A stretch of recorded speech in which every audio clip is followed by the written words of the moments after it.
دیکھو ناچ گا کے بھی زندگی گزر جائے گی، گناہوں میں بھی گزر جائے گی، غفلتوں میں بھی گزر جائے گی، نافرمانیوں میں بھی گزر جائے گی، گزر تو جائے گی نا،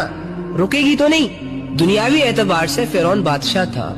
ہر خواہش پوری ہو رہی تھی اس کی، لوگوں کے دلوں میں اس کا خوف بھی ڈیولپ تھا، بے تاج بادشاہ تھا، ڈون تھا، بدماشیاں، اکڑ، فخر، خدائی دعووں سے بھرا تھا۔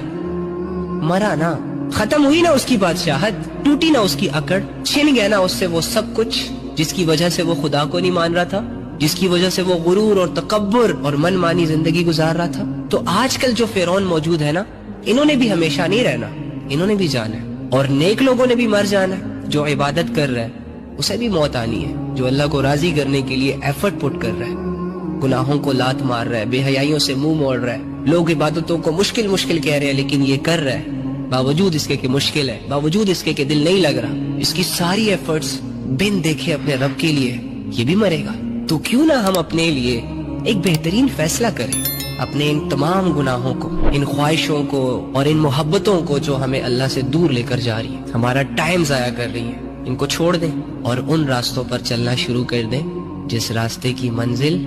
اللہ ہے۔